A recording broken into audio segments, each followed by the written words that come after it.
আসসালামু আলাইকুম ওয়া রাহমাতুল্লাহি ওয়া বারাকাতুহু। মহান রব্বুল ইজ্জাত ওয়াল জালালের দরবারে লক্ষ কোটি শুকর এবং সুজুদ আদায় করছি এজন্য যে মহামণি মহান রব আল্লাহ তাআলা আমাদেরকে দয়া করে মায়া করে এই পৃথিবীতে আশরাফুল মাখলুকাত সৃষ্টির সেরা জীব মানুষ হিসেবে সৃষ্টি করেছে। আল্লাহ ইচ্ছা করলে আমাকে আপনাকে গাছপালা বানাইতে পারতেন কিনা? কথা বলেন, পারতেন না? ইচ্ছা করলে জীব জানোয়ার বানাতে পারতেন, তৃণলতা গাছপালা বানাতে পারতেন, পোকামাকড় বানাতে পারতেন। আল্লাহ আমাকে আপনাকে আশরাফুল মাখলুকাত বানাইছে। আবেদন করছিলাম, হ্যাঁ? আমরা কি আবেদন করছিলাম যে আপনি আমাদেরকে মানুষ বানান? আবেদন করি না। আল্লাহর স্বেচ্ছা পছন্দ করে দয়া করে মায়া করে সৃষ্টির সেরা জীব মানুষ হিসেবে সৃষ্টি করেছে। শুধু তাই নয়, আমাদেরকে পৃথিবীর শ্রেষ্ঠতম পয়গম্বর নবী মুহাম্মদুর রাসূলুল্লাহ সাল্লাল্লাহু আলাইহি ওয়াসাল্লামের উম্মত হিসেবে কবুল করেছেন, যিনি আমাদেরকে আজকের দিন পর্যন্ত হায়াত দিয়েছেন, সুস্থ এবং ভালো রেখেছেন। আমরা যেই সময় এই মাহফিলে বসা, ঠিক এই টাইমে এই মুহূর্তে বাংলাদেশের বিভিন্ন হাসপাতালে অসংখ্য অগণিত মানুষ অসুস্থ অবস্থায় আছে না নাই? কিন্তু আমাকে আপনাকে এখনো ভালো রাখছেন কে? যিনি আমাদেরকে এলাকার অসংখ্য অগণিত মানুষ থেকে খুঁজে খুঁজে বের করে সবার আগে মাহফিলে আসার এবং বসার তৌফিক দান করলেন। সেই আল্লাহ তাআলাকে রাজি খুশি করার লক্ষ্যে আমরা সকালে প্রাণ ভরে, মন ভরে, বুক ভরে উচ্চ আওয়াজে কালিমাতুশ শুকর আদায় করছি। আমরা পড়ছি আলহামদুলিল্লাহ।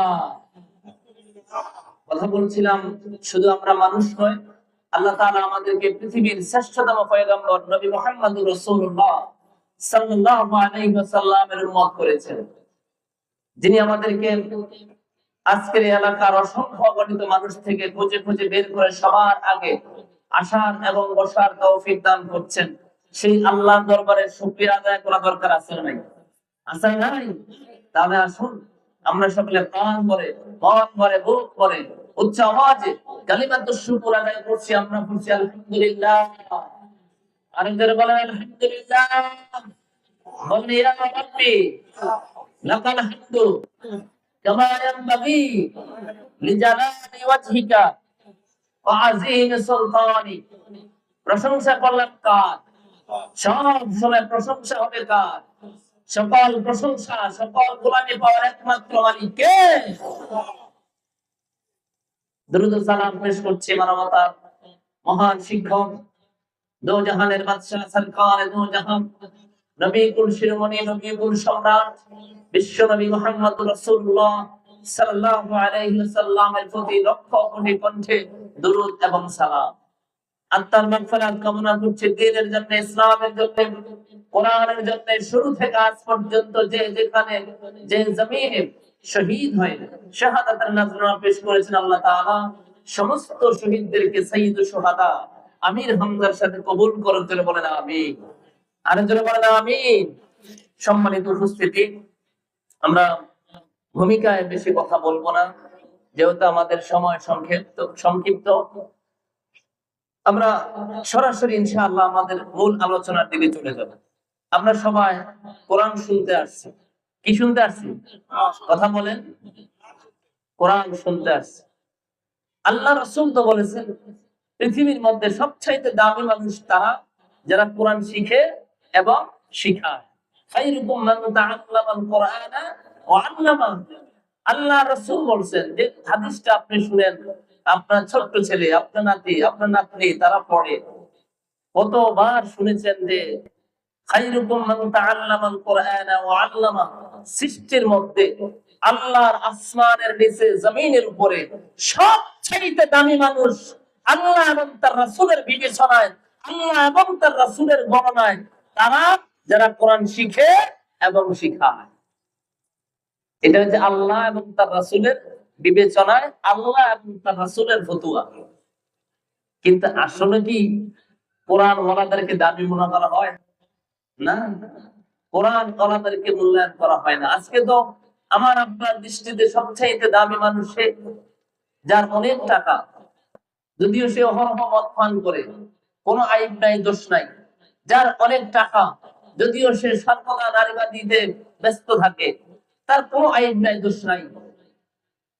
আপনি আপনার লিডার বানাবেন, মসজিদ কমিটি, স্কুল কমিটি, মাদ্রাসা কমিটি, এভরিথিং, এই সমস্ত লোকগুলা বেশি থাকে। আল্লাহ ওয়ালা, কোরআন ওয়ালা, ইসলাম ওয়ালা কম পাওয়া যায় না, বেশি পাওয়া যায়?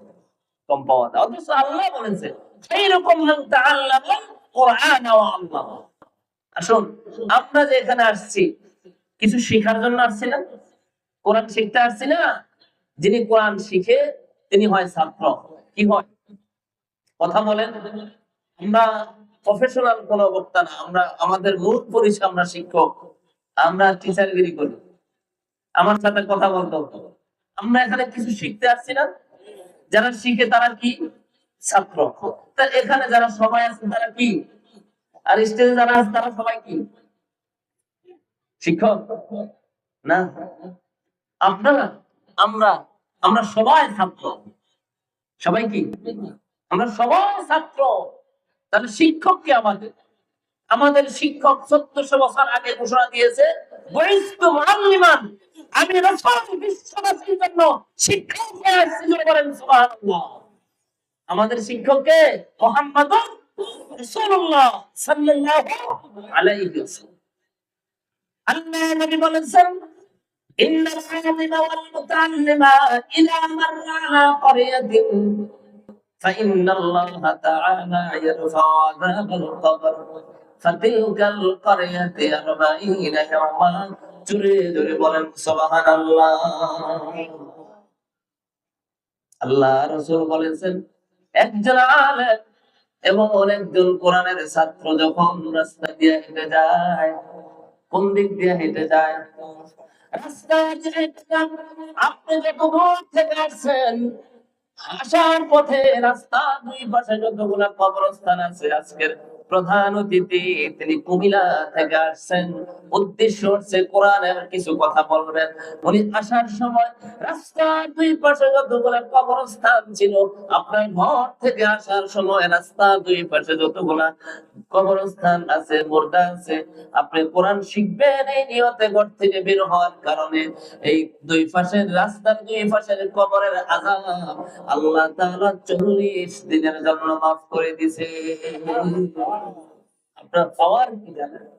যেখানে বসে আছেন, আল্লাহর দৃষ্টিতে আপনার কত সম্মান, যদি কিছু শেখার নিয়ত থাকে, কত সম্মান, কত ইজ্জত। আল্লাহ রাসূল বলেছেন, আসমানে যা কিছু আছে, জমিনে যা কিছু আছে, সবগুলা কোরআনের ছাত্রের জন্য 26 ঘন্টা দোয়া করতে বলেন সুবহানাল্লাহ।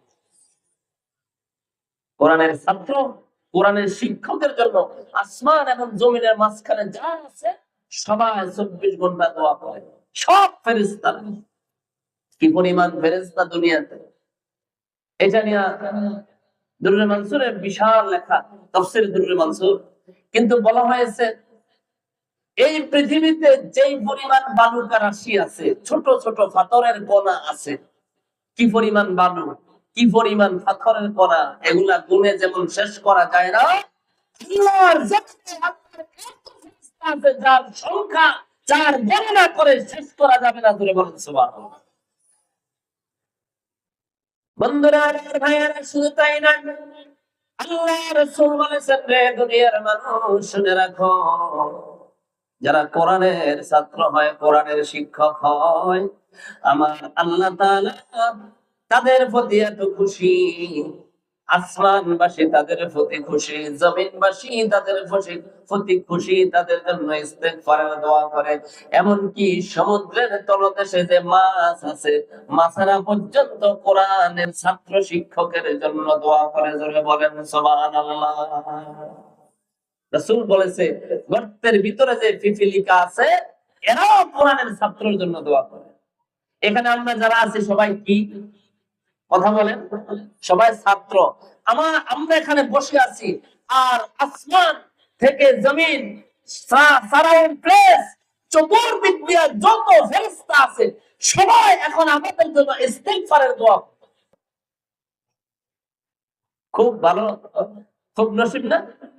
খুব ভালো নসিব না? ছাত্রদের মর্যাদার। তো যারা আছি এখন আমরা কথা বলবো, আমি আর আপনি আমরা সবাই ছাত্র, কিন্তু আমি যখন কিছু প্রশ্ন করি কথা বলা যাবে তো ইনশাআল্লাহ? ভূমিকায় কোনো কথা বলবো না, কারণ আমাদের সময় খুব কম। আমরা ধারাবাহিক ভাবে একটা সূরা তেলাওয়াত করেছি আপনাদের সামনে, সেটার নাম আপনার বাড়ির কাছে সূরা, একদম বাড়ির কাছে সূরা, সূরাতুল ফিল। সূরার নাম সূরাতুল ফিল। বলেন তো কি বলছি? সূরাতুল ফিল। ফিল মানে হাতি। ফিল মানে কি? এলিফ্যান্ট। ফিল মানে হাতি। সূরাতুল ফিল, হাতির সূরা। কার সূরা? কার সূরা? খুব মনোযোগ, বড় একটা তাফসীর, এর সংক্ষেপে 15-20 মিনিটে আমরা এটা তাফসীর শেষ করে করব ইনশাআল্লাহ। বলেন ইনশাআল্লাহ। সূরাতুল ফিল মক্কাতুল মুকাররমায় নাযিল হয়েছে।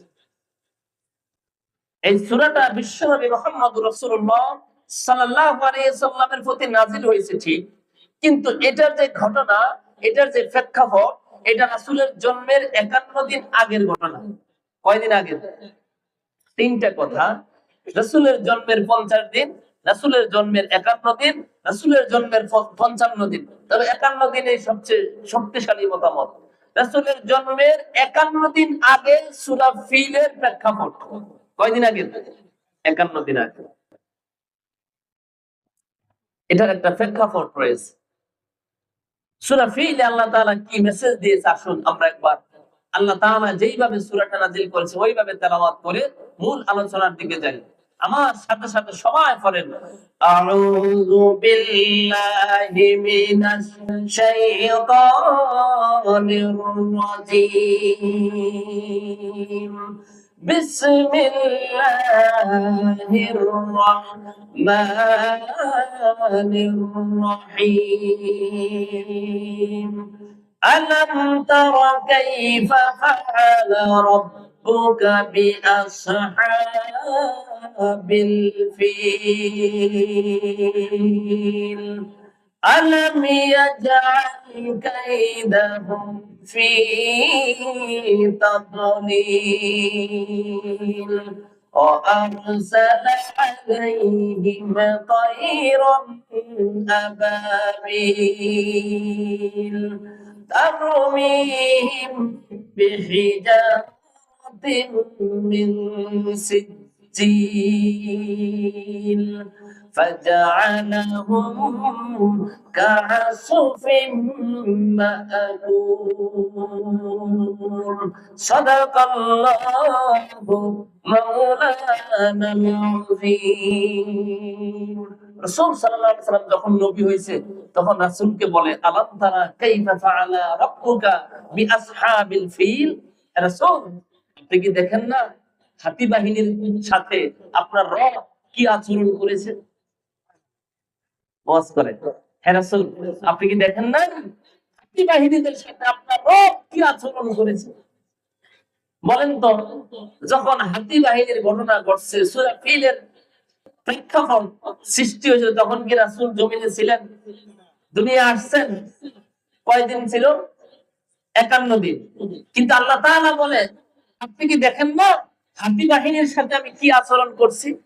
তার মানে আল্লাহ তাআলা মনে হয় যেন এটাই বলতেছে, যখন হাতি বাহিনীর উপর আমি আল্লাহ গজব নাযিল করছি তখন তো আপনি মক্কায় ছিলেন, এটা কি দেখেন না? অর্থটা এমন হয় মনে হয় আল্লাহর রাসূল যখন মক্কায় ছিলেন না, জন্মগ্রহণই করেন না। তারপরে আল্লাহ বলছে, আলাম তারা কাইফা ফাআলা, আপনি কি হাতি বাহিনীদের সাথে কি আচরণ করেছিল নবীজি গো? আপনি কি দেখেন না? এটার অর্থ হয়েছে আলাম তাআলা, আপনি কি জানেন না? আলাম তাসমা, আপনি কি শুনেন না? নবীজি গো, আপনার জন্মের আগে এক দুর্দান্ত জালিমের উপর আমি আল্লাহ পাথর নিক্ষেপ করেছিলাম, আমার আবাবিল তাকে পাঠাইয়া তাকে যে শায়েস্তা করেছিলাম। আপনি কি দেখেন না? মানে এই ঘটনা কি আপনি শুনেন না? ঘটনাটা এমন চমৎকার ছিল, এমন মুজিজা ছিল বিশ্ব নবীর, যে রাসূল দুনিয়া আসার আগেই রাসূলের সম্মানে, রাসূলের ইজ্জতে, তার মার সম্মানে আল্লাহ তাআলা মক্কার হেরেমকে সহযোগিতা করেছে, সম্মান দিয়েছে, হেফাজত করছে আল্লাহর আবাবিল পাখি দ্বারা। রাসূলের মুজিজার মধ্যে এটা একটা মুজিজা। আমার আল্লাহ তাআলা বলেন আলাম ইয়াজাল কাইদাহুম ফি তাদলিল, আমি আল্লাহ তাআলা হাতি বাহিনীদের সাথে তাদের চক্রান্তকে ধ্বংস করে দেই নাই। আলাম ইয়াজাল কাইদাহুম ফি তাদলিল, আমি কি তাদের চক্রান্তকে ধ্বংস করে দেই নাই, নস্যাৎ করে দেই নাই? নবীজি গো, ও আরসালা আলাইহিম তায়রান আবাবিল, আমি আল্লাহ তাআলা তাদের উপরে ঝাঁকে ঝাঁকে পাখি প্রেরণ করছি। জোরে বলেন সুবহানাল্লাহ। এটা প্রেক্ষাপট হলো ইয়ামেনের বাদশার নাম আব্রাহা। সে দেখলো প্রত্যেক বছর মানুষ হজ করতে আসে। যখন মক্কায় হজ করতে আসে তখন মক্কার মানুষ সম্মানিত হয় অর্থনৈতিক ভাবে, সামাজিক ভাবে, আন্তর্জাতিক ভাবে। সব মানুষ মক্কাবাসী মক্কায় আসে হজ করার জন্য। এদের এই রাষ্ট্রের প্রতি সম্মান থাকে, এই রাষ্ট্রের প্রতি ইজ্জত থাকে, একটা রেসপেক্ট থাকে, কদর থাকে। এবং দলে দলে হাজার হাজার মানুষ যখন আরবে আসে, আরবের ব্যবসা বাণিজ্য এরপরে এগুলা দিন দিন সামনা হচ্ছে, অর্থনৈতিক ভাবে সমৃদ্ধি হচ্ছে আরববাসী। এই দৃশ্য দেখে ইয়ামেনের বাদশা আব্রাহা এটা তিনি বরদাস্ত করতে পারেন নাই, সহ্য করতে পারেন নাই। তিনি চিন্তা করলেন কি করা যায়, আরববাসীদের এই সম্মান কিভাবে নস্যাৎ করে দেওয়া যায়, আরববাসীদের এই সম্মান কিভাবে নষ্ট করে দেওয়া যায়, কিভাবে তাদের অর্থনৈতিক ভাটা ফালানো যায়। চিন্তা গবেষণা করার পরে তিনি ইয়ামেনের সানাআতে একটা রাজধানীতে একটা কাবা বানাইছে। কি বানাইছে? কাবা বানাইছে বাদশা আব্রাহা। কাবা বানালেন। কাবা বানাইয়া খুব সুন্দর কাবা, আমাদের কাবা শরীফের মতো একটা কাবা বানাইয়া তিনি ঘোষণা দিলেন, সারা পৃথিবীর মুসলমানেরা, মানুষেরা শুনো, এখন আর হজ করে এত দূর আরবের কাবা করে যেতে হবে না। তোমরা আমার এই ইয়ামেনের রাজধানী সানাআতে নতুন কাবায় হজ করতে আসো। অর্থনৈতিক ভাবে, সামাজিক ভাবে এবং তোমাদেরকে চতুর্দিক থেকে সামগ্রিক নিরাপত্তা প্রদান করব। তোমাদের হজের জন্য তোমরা ইয়ামেনে চলে আসো। ঘোষণা দিল কে? বাদশা আব্রাহা। বন্ধুরা আমার, ভাইয়ারা, যে বছর ঘোষণা দিলেন দেখলেন একটা মানুষ হজ করতে আসে নাই, কারণ আল্লাহর কাবা কাবা আর আব্রাহার কাবা কাবা, দুই কাবা কোনোদিন এক হতে পারে না। ঠিক কিনা? পারেনি। আল্লাহর কাবা কাবা আর আব্রাহার কাবা কাবা, দুটোটা কোনোদিন এক হয় না। বন্ধু, আপনার এই মাদ্রাসার মুহতামিম হুজুরের তিনিও জুব্বা পরে, আর সৌদি আরব একজন শ্রমিকের কাজ করে। তিনি বিদেশ থেকে আসার সময় একটা জুব্বা আনছে। বলেন তো, মুহতামিম হুজুরের জুব্বা আর শ্রমিকের জুব্বা কি এক হতে পারে কিনা? এক হইব? দুই জুব্বা কি এক? দুই জুব্বার শান এবং মান কি এক? এক লোক বিদেশ থেকে আসছিল আর কি। এখন বড় ভাইয়ের জন্য কি নিবে চিন্তা ভাবনা করে কুল পায় নাই, পরে বলে যাক ঠিক আছে, বড় ভাইয়ের জন্য একটা জুব্বা নিয়ে যাই, একটা পাগড়ি নিয়ে যাই, একটা বেনি, ওই যে কালো, হ্যাঁ, নিয়ে যাই ভাইয়ের জন্য। ভাই মাঝে মাঝে পড়বে আর কি, যদিও ভাই প্যান্ট শার্ট পরে, ঈদের দিন, জুমার দিন বা কোনো অকেশন অনুষ্ঠানে পড়বে। বিদেশ থেকে আসার পরে জিজ্ঞেস করলো, ভাই তুমি আমার জন্য কি আনছো? তোমার জন্য একটা জুব্বা আনলাম, একটা পাগড়ি আনলাম, আর একটা রুমাল বেরিয়ে আনলাম। বড় ভাই বলে, দূর, আমি কোন সময় তো পাঞ্জাবি পরি না, তুমি জুব্বা নিয়ে আইছো। সব সময় প্যান্ট শার্ট পরি, আর তুমি এখন আমার জন্য জুব্বা নিয়ে আসলা। কোনা রাখেন, ঈদে সামনে পড়িয়েন, জুমার দিনে নামাজ পড়তে যাইয়েন, অথবা কোনো বিয়ে শাদীতে বয়স টয়স হয়ে গেলে গায়ে দিবেন। অনিচ্ছা সত্ত্বে, মনের ইচ্ছার বিরুদ্ধে জুব্বা নিলেন। আজকে হঠাৎ করে তার মনে পড়লো যে ছোট ভাই যে আমার একটা জুব্বা দিছে, একটু গায়ে দিয়ে দেখি কেমন লাগে। বাজারের দিন জুব্বা গায়ে দিছে, তারপরে রুমাল লাগাইলো, রুমালের উপরে বেরি লাগাইয়া যখন গ্লাসের সামনে দাঁড়াইছে, দাঁড়াইয়া দেখে, ওরে বাবা রে বাবা, সৌদি যুবরাজের মতো দেখা যাইতেছে তার। খুব ভালো লাগছে। ঠিক আছে, ছোট ভাই যখন আনছেই জামাটা, আজকে গায়ে দিয়ে বাজারে যাই। বাজারের দিন যে বাজার সদাই করতেছে, হঠাৎ করে আসরের আজান দিয়ে পড়েছে। কিসের আজান? আসরের আজান। এখন চিন্তা করলো, হায় রে, নামাজ তো কখনোই পড়ি না, কিন্তু আজকে যদি নামাজ না পড়ি মানুষ কি বলবে? এত বড় জুব্বা, এত বড় পাঞ্জাবি, রুমাল, বেরি লাগায় নামাজ না পড়ে, মানুষ আলেমদেরকে গালিগালাজ করবে। এই সম্মান দিছে, মুসলমানের বাচ্চা তো সম্মান দিয়ে হ্যাঁ মসজিদে যায়, ওই উত্তর পাশে একদম ওয়াল গেছে বসে আছে। আসরের নামাজের সময় হয়ে গেছে, একজন আরেকজনকে বলে, ব্যাপার কি? হুজুর নাই, মুয়াজ্জিন নাই, এরা গেল কই? খোঁজাখুঁজি করতেছে, কাউরে খুঁজে পায় না। একজন বলে, কিসের হুজুর খোঁজো? ইমাম সাহেব যেহেতু আসে নাই, নামাজের সময় হয়ে গেছে, ওনাকে আর পাওয়া যাবে না। ওই দেখো, ওই পাশে বিশাল এক জুব্বা গায়েতে হুজুর বসে রয়েছে। আসলে তো বড় হুজুর।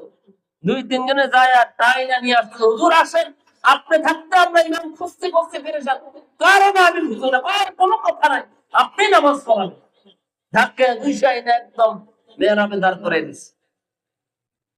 এবারে চিন্তা ভাবনা করতেছে আর মনে মনে বকতেছে, ছোট ভাইরে বদমাইশ, আর তুই কিছু আমার জিনিস পাইলি না, জুব্বাই না, আমার কি একসাথে ফালাই দিয়ে এখন আমারে নামাজের ইমামতির জায়গায় ধাক্কা নিয়ে আসছে, অথচ আমি নামাজই পড়ি না। আসলে নামাজ সূরা আসতে পড়ে না জোরে পড়ে? হ্যাঁ, আসতে পড়ে না জোরে পড়ে? এটা ভুলে গেছে। এত জোরে কেরাত পড়বো, শুদ্ধ করি না, ভুল করি, যাতে কেউ না জানে। যাই হোক, আকামাত দেওয়ার পরে নিয়ত বাইন্দা সূরা ফাতিহা পড়লো। সূরা ফাতিহার পরে সর্বশেষ সূরা নাস পড়া রুকুতে যাওয়ার পরে মনে হইল, হায় রে, আমি যে সর্বশেষ সূরা নাস পড়ে লাইলাম, বাকি রাকাতে সূরা কই? একটা অজানা শব্দ, একটা ভুল ফতুয়া সমাজে প্রচলন আছে যে সূরা নাস যদি প্রথম রাকাতে পড়েন, দ্বিতীয় রাকাতের সূরা নাই। ক্লিয়ার, শেষেরটা বললে যে এটা সামনে আর সূরা নাই, এখন কেমনে নামাজ হবে?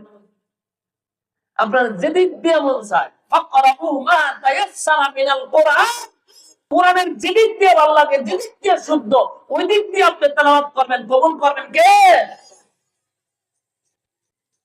এবারে এখন টেনশনে পড়ে গেছে, সিজদায় যায়া সুবহান রাব্বিয়াল কি পড়েন? সুবহান রাব্বিয়াল আলা তিনবার, পাঁচবার, সাতবার পড়ে। ইমাম সাহেবরা তিনবার পড়লেই চলবে, তিনবার পড়লে মোটামুটি পারফেক্ট হবে। কারণ ইমাম সাহেব যদি নামাজ লম্বা করে, এটা উচিত না।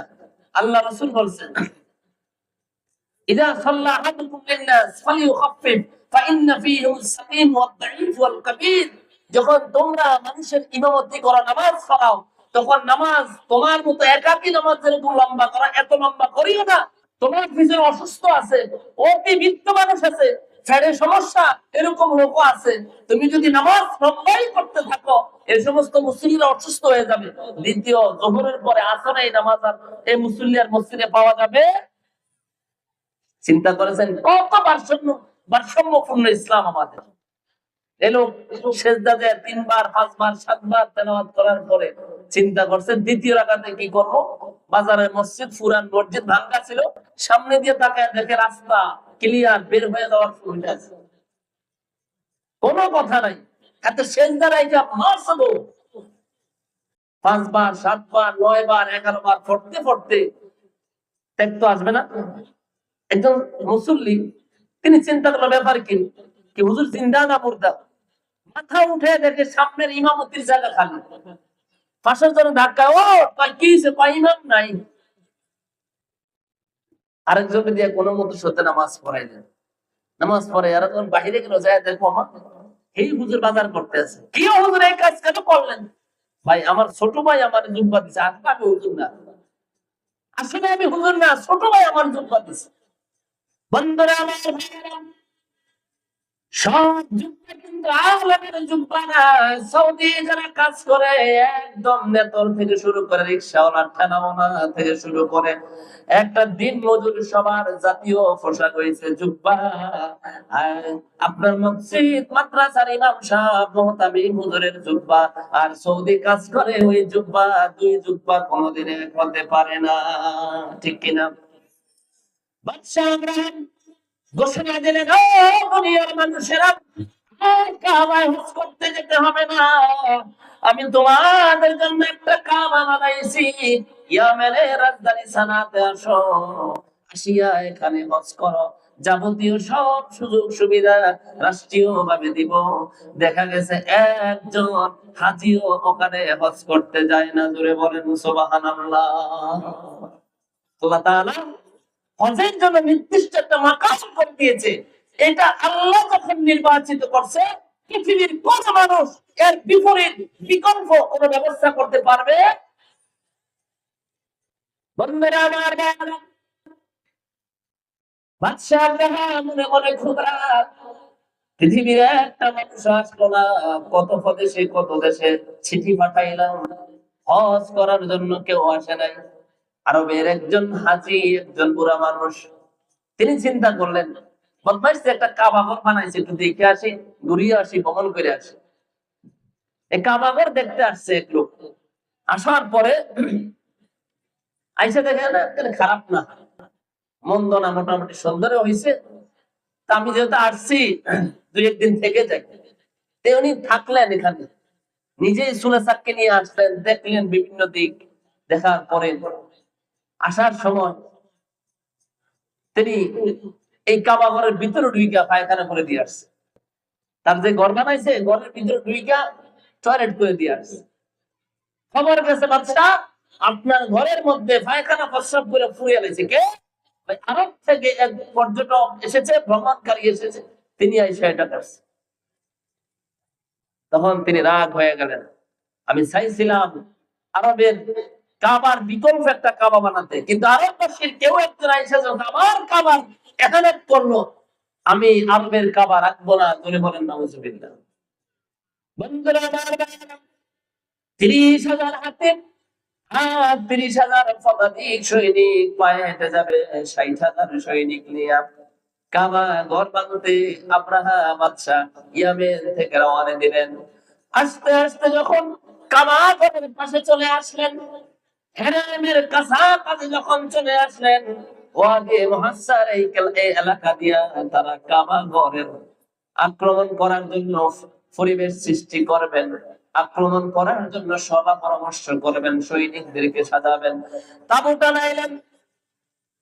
এবার সৈনিকরা যাইয়া রাসূলের দাদা আব্দুল মুত্তালিবের 200 উট ছিল। কয়শো উট? 200 উট ছিল। উট গুলা ধরে নিয়ে আসছে। লোকেরা খবর দিছে, ওগো আমাদের নেতা আব্দুল মুত্তালিব আব্রাহা বাদশাহ কাবা ঘর বানাতে এসেছে, আর সে আপনার 200 উট ধরে নিয়ে গেছে। খবর যখন গেল, রাসূলের দাদা আব্দুল মুত্তালিব দৌড়াইয়া আব্রাহার কাছে গেল। আব্রাহার কাছে যাওয়ার পরে জিজ্ঞাসা করলো, কি বলতে চাও বলো? আব্রাহা বলল, কোন বিষয়ে কি সমঝোতা করবা, না যুদ্ধ চুক্তি করবা, না যুদ্ধ বিরতি কামনা করবা, নাকি আমাদের সাথে যুদ্ধ করবা, কোন বিষয়ে কথা বলবা বলো। আল্লাহ রাসূলের দাদা আব্দুল মুত্তালিব বললেন, হে বাদশাহ, আমার কোনো আবেদন নাই, কোনো পরামর্শ নাই, কোনো আলোচনা নাই, তাহলে কেন আসছো? আপনার সৈনিকরা আমার 200 উট ধরে নিয়ে আসছে, আমি আমার উট গুলা নিতে আসছি, আমার উট গুলা ফিরাইয়া দেন। আব্রাহা বললেন, তুমি উটের জন্য আসছো? বলছে হ্যাঁ। শুনছিলাম তুমি নাকি মক্কার লিডার, মক্কার নেতা, অনেক মান মর্যাদা সম্মান শান শওকত অনেক জ্ঞানের অধিকারী তুমি, আমি তোমাকে গড় কাবাস গড় ভাঙ্গে দিব, অথচ তুমি আমার এই বিষয়ে আমার সাথে কোনো চুক্তি করলে না, সন্ধি করলে না, আলোচনায় বসলে না, দ্বিপাক্ষিক কোনো বক্তব্য রাখলে না, তুমি তোমার উটের কথা নিয়ে ব্যস্ত। বন্ধুরা আমার, ভাইয়েরা, রাসূলের দাদা আব্দুল মুত্তালিব বললেন, এই আব্রাহা শোনো, কাবার মালিক আমি না, আমি হইছি ওটের মালিক, ওট আমার, আমি আমার ওটের বিষয়ে কথা বলছি, আমার ওট আমারে ফিরাইয়া দাও, কাবার বিষয়ে কিছু বলবা না। আপনারা শুনো, কাবা তো আমার না, কাবা হইছে আমার আল্লাহ, আমার আল্লাহ তার ঘর হেফাজত করবে। জোরে বলেন সুবহানাল্লাহ। আমি আমার ওটের মালিক, আমি ওটের মালিক, আমার ওট আমারে ফিরিয়ে দাও।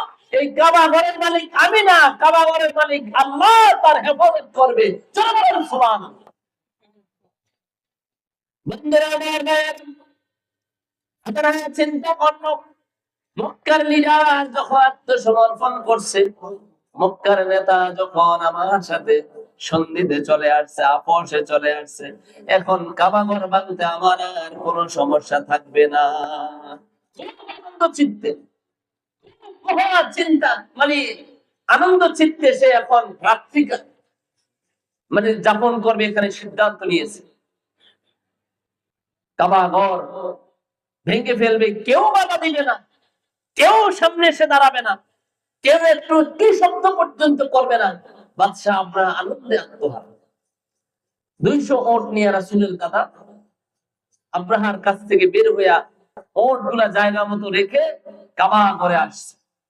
কাবা ঘরের কাছে এসে এইভাবে কাবা ঘরে জড়িয়ে ধরছে, বুকটার সাথে কাবা ঘরের ওয়ালটা লাগাইয়া দিয়া যতটুকু ধরা যায় ধরে হাউমাউ করে বাচ্চার মতো কান্না শুরু করে দিচ্ছে। আল্লাহ, এই ঘর তোমার, আমি অসহায়, আমি দুর্বল, এই বিষয় বাহিনীর সাথে আমি পারবো না, অতএব তোমার ঘর হেফাজতের দায়িত্ব তুমি নিয়ে যাও।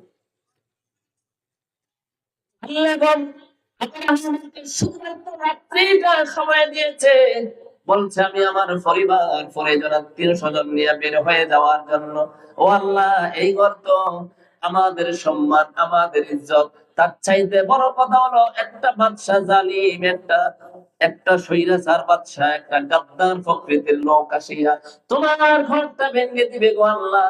তুমি যদি এই ঘর হেফাজত না করো আল্লাহ, তাহলে আমরা আরববাসী যেমনি করে লাঞ্ছিত অপমানিত হব গো আল্লাহ, তেমনি করে তোমার এই ঘরের শান শওকত ইজ্জত সব বুলঞ্জিত হয়ে যাবে।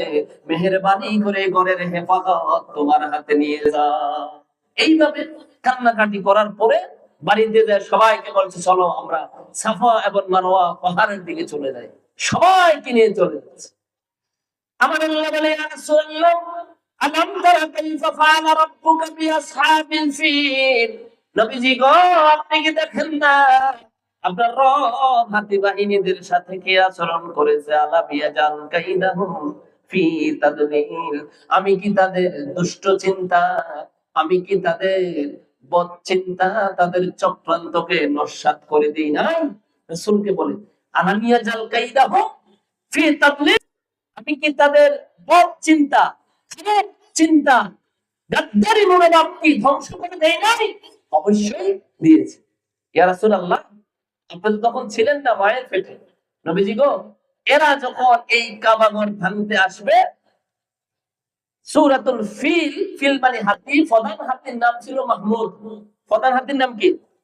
মাহমুদ। মাহমুদ হাতির সামনে দিয়া যাওয়ার জন্য একদম সারিবদ্ধভাবে হাতিরা নিজেরাই কাবা ঘর ধাক্কে উঠিয়ে ফালাইয়া দিবে, এমন একটা চিন্তা চেতনা নিয়ে সারিবদ্ধভাবে হাতি বাহিনী আগে দিল, তারপরে পদাতিক বাহিনী।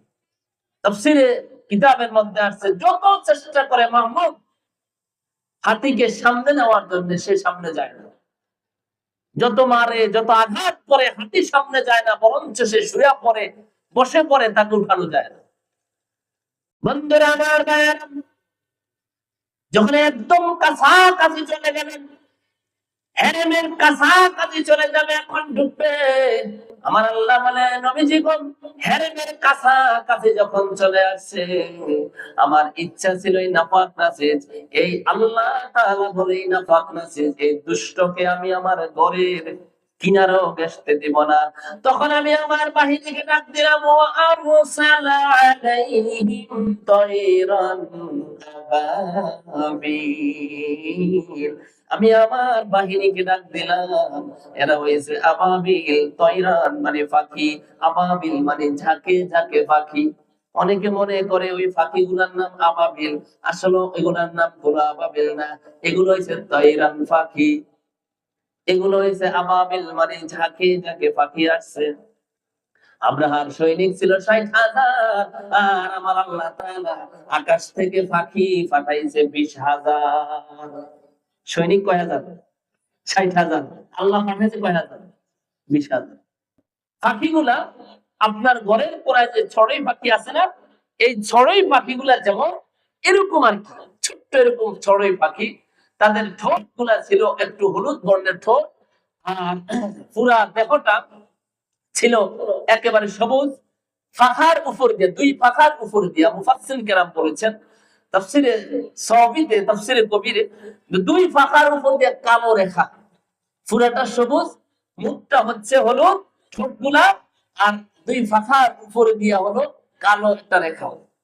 বন্ধুরা আমার ভাইয়েরা, আমার আল্লাহ তাআলা রাসূলকে ওয়াজ করে নবীজি গো, আপনি তো যখন মার পেটে ছিলেন তখন আমি কি করছিলাম? আরসালা আলাইহিম তায়রান আবাবিল। নবীজি গো, আমি আব্রাহা জালিম বাদশার উপর ঝাঁকে ঝাঁকে পাখি প্রেরণ করলাম।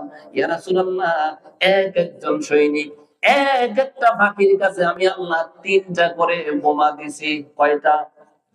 ৩টা করে বোমা দিয়েছি। ফোটন, নিউটন, ইলেকট্রন, তিনটা এক জায়গায় করলে, তিনটা শক্তি যদি এক জায়গায় করে, তাহলে এটা হয় অ্যাটম বোম। কি বোম? Photon, Newton, electron.